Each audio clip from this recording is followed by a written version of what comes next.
Como um filme sobre o Holocausto conseguiu fazer o mundo rir e chorar ao mesmo tempo? Certa vez exilado no México e sabendo que seria assassinado a mando de Joseph Stalin, Trotsky olhou para sua esposa no jardim e, mesmo diante da morte iminente, registrou em suas memórias que, apesar de tudo, a vida é bela.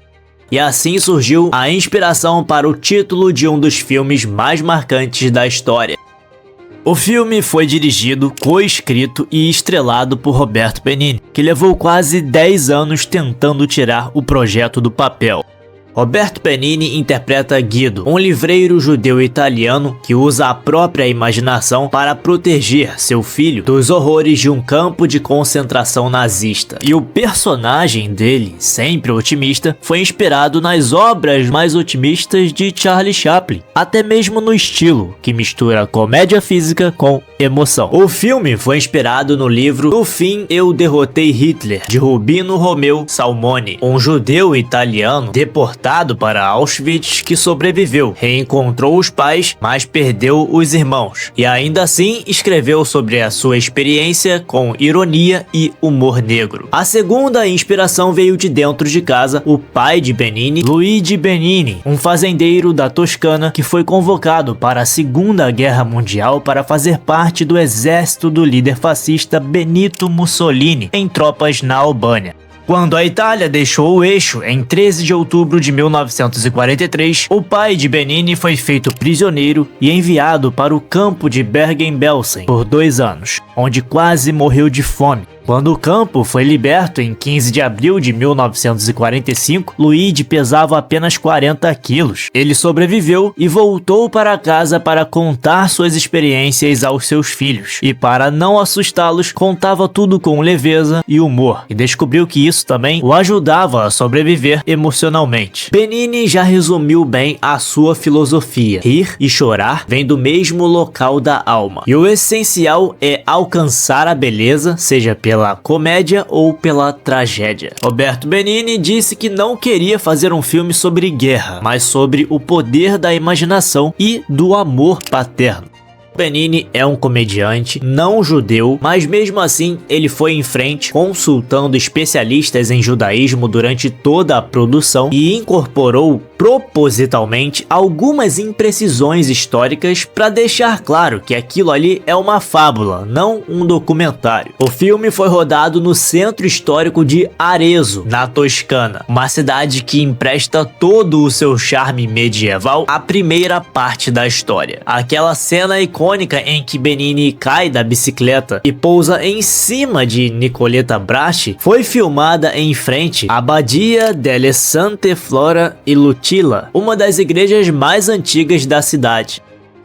Já o campo de concentração não foi construído do zero. A produção aproveitou uma antiga fábrica abandonada e a transformou no cenário sombrio da segunda parte do filme.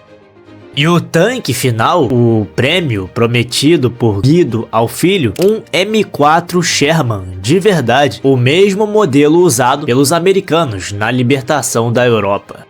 O filme nunca aponta para qual campo de concentração Guido e a família estão presos, mas a história direciona para um lugar real, Fossoli di Carpi, no norte da Itália, o único grande campo de concentração italiano durante a Segunda Guerra Mundial. Originalmente usado para prisioneiros de guerra, o campo passou a internar judeus em 1944 por alguns meses antes de ser libertado pelos americanos, exatamente como é retratado no filme. A esposa de Guido no filme, a Dora, é interpretada por Nicoletta Brasi, que na vida real também é a esposa de Roberto Benigni. E um detalhe é que os nomes Guido e Dora foram retirados de tios reais de Nicoletta. Giorgio Cantarini tinha apenas 5 anos quando interpretou Josué, e a sua atuação é de partir o coração. Natural, espontânea e absolutamente convincente. O desempenho chamou tanta atenção que logo depois ele foi escalado para viver o filho de Russell Crowe em Gladiador, lançado em 2000.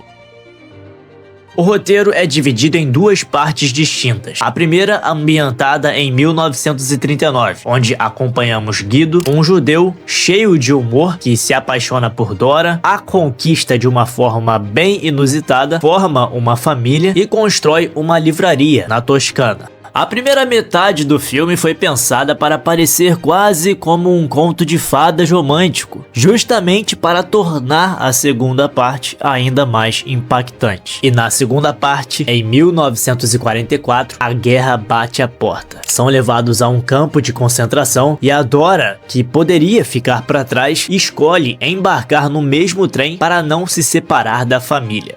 E dentro do campo, Guido faz algo extraordinário. Ele convence o filho de que tudo aquilo é um jogo, onde as tarefas rendem pontos e que o prêmio final é um tanque de verdade. O que hoje a gente chamaria de gamificação. É comovente e ao mesmo tempo devastador. Um pai usando a imaginação como um escudo para aquele horror. Algumas cenas de A Vida é Bela são simplesmente impossíveis de esquecer. A cena do jantar, por exemplo, com os oficiais alemães, Guido servindo a mesa, enquanto o filho está escondido entre as crianças alemãs, fingindo não entender nada, enquanto o pai está lá equilibrando tudo no fio da navalha entre a brincadeira e o perigo. E a cena em que Guido é levado pelo soldado e ele passa pelo esconderijo do filho mais uma vez, e em vez de se despedir, ele pisca e começa a exagerar no passo, como se estivesse dentro do personagem do jogo ainda, é provavelmente uma das despedidas mais tristes da história. E o filme ainda termina com uma reviravolta que aperta o coração quando o campo é libertado pelos americanos e o tanque Sherman enfim aparece. Josué acredita ter vencido o jogo, exatamente como o pai havia prometido, e o nosso coração parte, porque nós, espectadores, sabemos o que o menino ainda não sabe. A trilha sonora foi composta por Nicola Piovani, melancólica e perfeitamente afinada com o tom do filme.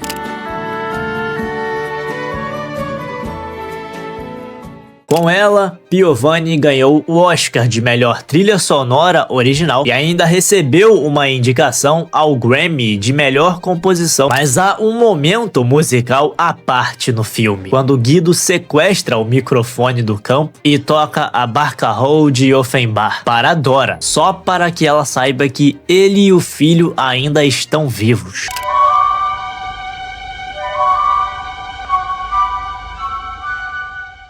Uma das cenas mais tocantes do filme e que muita gente nunca esquece depois de assistir. Com uma história que conquistou gerações ao redor do mundo, o filme arrecadou cerca de 225 milhões de dólares pelo mundo. Um resultado impressionante para uma produção italiana de época. E em 1999, A Vida é Bela concorreu a 7 categorias diferentes no Oscar e levou para casa 3 estatuetas: melhor filme estrangeiro, melhor trilha sonora original e melhor ator para Roberto Benigni, que entrou para a história ao se tornar o primeiro ator ao vencer o prêmio por um papel em outro idioma que não era o inglês. E a comemoração dele no Oscar literalmente pulou nas cadeiras do teatro de tanta euforia. Sobreviventes do Holocausto escreveram cartas emocionadas para Benigni e sua esposa, agradecendo pelo filme. E judeus em Israel plantaram árvores em homenagem ao casal. Mas agora eu quero saber, você já assistiu A Vida é Bela? O que esse filme despertou em você? Deixa aí nos comentários. E se você ainda não viu, o que está esperando? Deixe também o seu like se curtiu o vídeo, se inscreva no canal se você for novo por aqui, ative o sininho das notificações para não perder os próximos conteúdos e até o próximo vídeo!